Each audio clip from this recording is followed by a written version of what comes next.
Assalamualaikum warahmatullahi wabarakatuh. Hai semuanya, kembali lagi di movie kita. Video kali ini adalah alur cerita dari film yang berjudul Reincarnation Land, sebuah film yang mengisahkan tentang sebuah desa di bawah tanah yang dikendalikan oleh Raja Iblis. Tapi sebelum kita ke alur ceritanya, pastikan kalian sudah subscribe channel movie kita agar channel ini semakin berkembang. Di sebuah tempat sedang diadakan kontes kecantikan. Ada dua peserta yang sedang bersaing, yaitu Chunri dan Liu Yue. Juri akhirnya memutuskan Liu Yue sebagai Oiran, yaitu kupu-kupu malam dengan pangkat yang tertinggi. Dia mendapatkan hadiah sebuah bola bunga.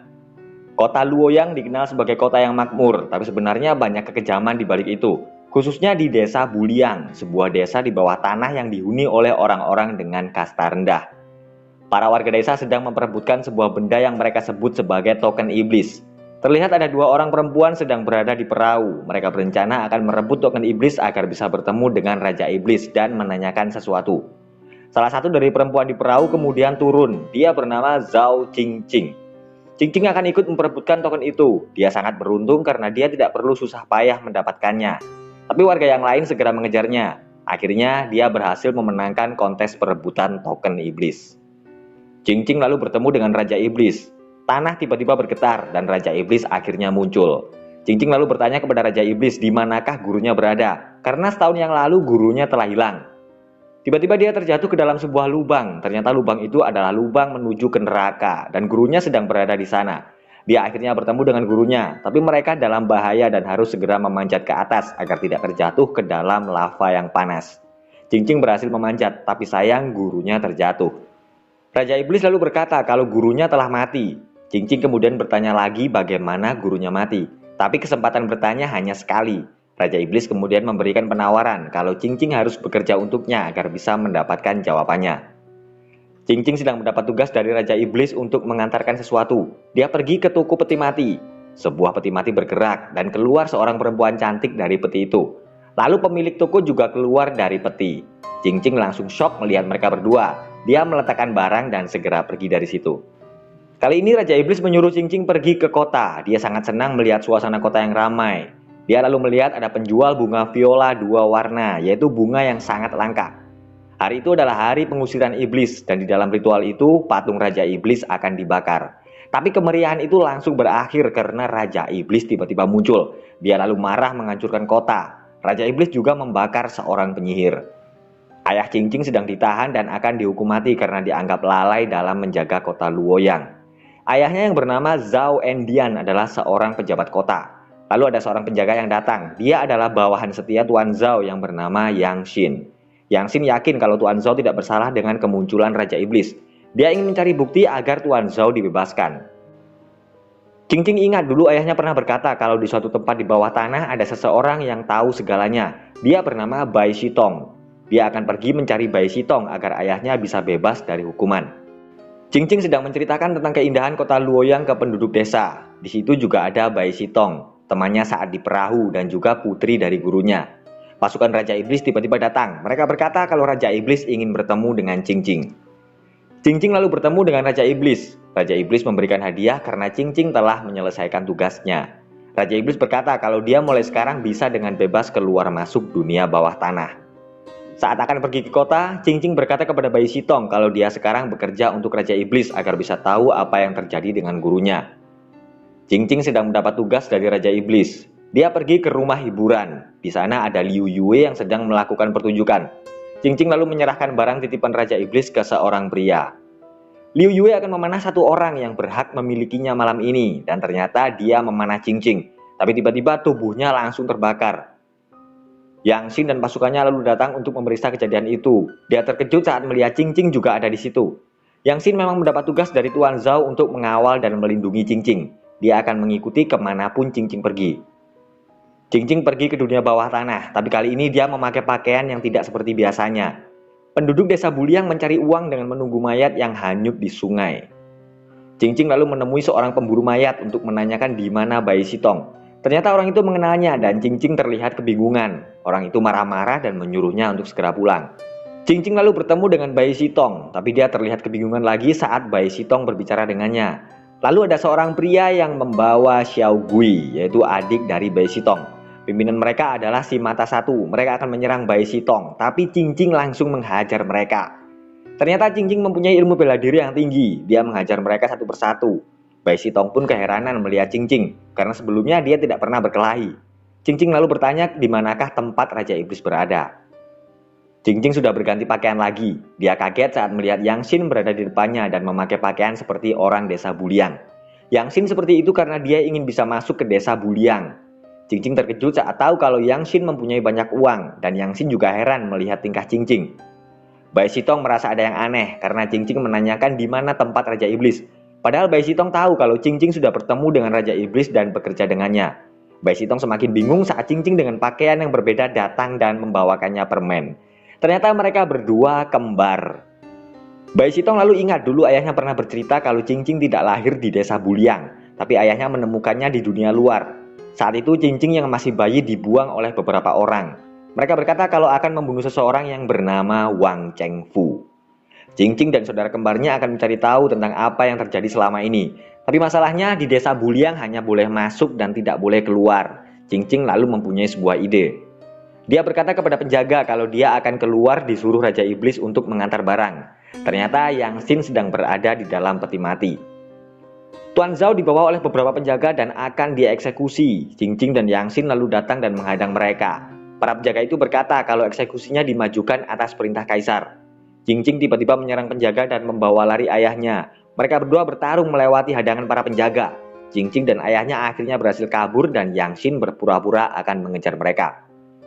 Mereka berdua akhirnya selamat dan menemui Bai Sitong. Tuan Zhao lalu heran saat melihat putrinya ada dua. Ternyata mereka berdua sebenarnya bukanlah anak kandung Tuan Zhao. Suatu malam ada seorang perempuan yang sedang terluka parah dan membawa bayi berada di depan pintu rumahnya. Perempuan itu tidak tertolong dan Tuan Zhao merawat bayinya. Kota Luoyang sedang heboh karena ada seorang tukang cukur yang terbakar sendiri karena dia tidak percaya dengan Raja Iblis. Yang Xin menemukan sebuah benda yang dia temukan di tempat tukang cukur. Dia memberikan benda itu kepada saudara kembar Cing. Cing sedang berada di rumah hiburan. Dia sedang mencari sebuah benda miliknya yang terjatuh saat kemarin dia bertabrakan dengan Chunri. Benda yang ditemukan Yang Xin ternyata adalah gantungan Yang milik Cing. Dan gantungan itu ada di tempat kedua orang yang terbakar, yaitu tukang cukur dan Liu Yue. Saudara Cing lalu bertanya apakah ini semua ada hubungannya dengan Cing. Akhirnya Cing mengaku kalau dia memang bekerja untuk Raja Iblis. Dia berkata kalau di desa Buliang harus mematuhi Raja Iblis jika ingin tetap hidup. Cing marah dan merasa kecewa karena mereka berdua hidup di dunia yang berbeda. Seorang pria yang bernama Sun Zhou berkata kepada para penduduk kota kalau Raja Iblis sangat marah karena ada ritual pengusiran iblis. Dan untuk bisa menangkalnya mereka harus minum air suci. Lalu ada seekor rubah yang bisa berbicara. Sun Zhou berkata kalau rubah itu bisa bicara karena dia habis minum air suci. Para penduduk kota lalu beramai-ramai berebut meminum air suci. Saudara Cing dan Yang Xin membawa sedikit air suci untuk diperiksa oleh Bai Sitong. Cing sedang memegang sebuah bunga yang bernama bunga viola dua warna.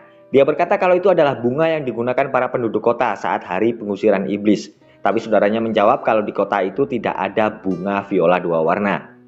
Bai Sitong akhirnya menemukan bahwa air suci itu ternyata adalah cairan beracun yang bisa menyebabkan kegilaan. Bai Sitong segera menyuruh Xiao Gui untuk mengumpulkan bahan untuk penawar racun. Para utusan iblis tiba-tiba datang dan menyerang Cing. Cing dan yang lain kemudian bertarung melawan para utusan iblis. Salah satu dari mereka kemudian berkata kalau Raja Iblis menyuruh mereka membunuh Cing. Cing sangat terkejut melihat Liu Yue, tukang cukur, dan penyihir karena mereka bertiga telah mati terbakar oleh Raja Iblis. Mereka pun akhirnya bertarung. Ketiga orang itu sangat kuat. Mereka terus menyerang Cing dan yang lain. Yang Xin akhirnya mampu menghabisi Liu Yue. Saudara Cing juga mengalahkan si tukang cukur. Tapi Tuan Zhao tertusuk pedang penyihir. Dan ternyata tubuh penyihir itu hanyalah sebuah kostum. Di dalamnya ada pemilik toko peti mati. Yang Xin segera melempar pedangnya dan pemilik toko itu tamat. Tuan Zhao akhirnya tidak tertolong. Saudara Cing sangat sedih kehilangan ayah angkatnya.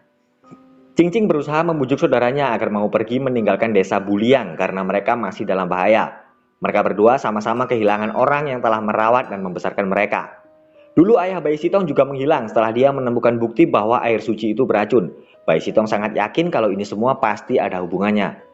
Mereka semua akhirnya sepakat dan bersama-sama akan mengungkap apa yang sebenarnya telah terjadi. Cing dan yang lain pergi ke toko peti mati untuk mencari petunjuk. Dia lalu menemukan noda bekas lilin dan kulit rubah di dalam peti mati. Mereka juga menemukan mayat yang terbakar. Yang Shin lalu berkata kalau mayat itu sudah mati terlebih dahulu baru dibakar, karena ada bekas pukulan di kepalanya. Tiba-tiba perempuan yang bersama pemilik toko keluar dan menyerang saudara Cing-Cing, tapi dia dengan mudah bisa mengatasinya. Mereka lalu menemukan ada peta kota yang tergambar di dinding, dan semua tempat terbakarnya ketiga orang itu juga telah ditandai. Waktu terbakar juga sudah disusun dengan rapi. Kaisar sedang berada di kota, lalu salah seorang penduduk kota kejang-kejang. Dia berubah menjadi zombie. Ternyata peta itu adalah sebuah rencana untuk menjebak Kaisar. Mereka tahu kalau Kaisar pasti akan mengunjungi kota karena banyak kejadian orang yang terbakar sendiri. Mereka mempunyai rencana akan menghancurkan jembatan agar Kaisar tidak bisa kembali ke istana. Tiba-tiba warga yang kejang-kejang semakin banyak. Seluruh penduduk kota menjadi zombie dan akan menyerang Kaisar. Itu semua akibat dari air suci yang telah mereka minum. Cing-Cing dan Bai Sitong segera pergi mengambil penawar, sementara saudaranya akan menahan para penduduk kota yang semakin ganas. Keadaan di desa Buliang ternyata juga sedang kacau. Raja Iblis keluar dan mengamuk. Cing-Cing dan Bai Sitong terluka terkena serangan Raja Iblis. Xia Gui sedang dalam bahaya. Cing-Cing segera pergi menolongnya. Dia menemukan bahan peledak yang telah dipasang di beberapa tempat di desa itu dan dilalui oleh Raja Iblis. Cing-Cing dan Xia Gui berusaha lari, tapi Raja Iblis terus menyerang mereka. Bai Sitong sedang dalam bahaya. Cing-Cing melihat mayat utusan Raja Iblis yang hanyut di sungai karena terkena ledakan. Dia lalu naik perahu dan mendekati Raja Iblis. Raja Iblis tiba-tiba berhenti saat dia akan menyerang Cing-Cing. Cing-Cing lalu berkata kepada para penduduk desa kalau Raja Iblis itu sebenarnya tidak ada dan dia hanyalah sihir. Ternyata selama ini dia menyuruh Cing-Cing pergi ke kota untuk mengantar barang yang tujuannya sebagai kode bagi rekan-rekannya di kota agar memulai rencana mereka membakar diri. Sebelum melakukan itu, tubuh mereka sudah diolesi lilin. Lalu setelah terbakar, mereka semua menceburkan diri ke dalam air. Dan di dalam air mereka sudah menyiapkan mayat yang sudah mereka bakar sebelumnya. Rubah yang bisa berbicara ternyata diperankan oleh pemilik toko peti mati. Raja Iblis lalu berkata kalau memang dia hanyalah sihir, kenapa Cing-Cing tidak bisa menemukan tubuh aslinya. Saudara kembar Cing-Cing juga pernah berkata kalau tidak ada bunga viola dua warna yang digunakan di kota Luoyang saat pengusiran iblis. Dan bunga itu banyak ditanam di desa Buliang. Bunga itulah yang berfungsi sebagai halusinogen atau penyebab halusinasi bagi para penduduk desa. Raja Iblis tiba-tiba menghilang, lalu Sun Zhou keluar dari sebuah rumah, tapi para penduduk desa langsung mengepungnya. Dia lalu menyandera Xiao Gui. Sun Zhou berkata kalau dia melakukan itu semua karena ingin membalas dendam kepada Kaisar. 25 tahun yang lalu, Kekaisaran mendapatkan hadiah buku sihir dari orang Jepang, tapi Kaisar menetapkan buku itu sebagai buku terlarang. Buku itu lalu disimpan di kuil kuda putih. Sun Zhou lalu menyuruh seorang pengunjung kuil untuk mencuri buku itu. Tapi Sun Zhou ketahuan dan mendapatkan hukuman selama 9 generasinya. Dia berpikir kalau pengunjung itu telah membocorkan rahasianya. Sun Zhou lalu memerintahkan beberapa orang untuk menghabisi pengunjung itu. Pengunjung itu adalah Wang Chengfu dan istrinya, orang tua kandung Cing-Cing. Sun Zhou juga telah menghabisi ayah Bai Sitong.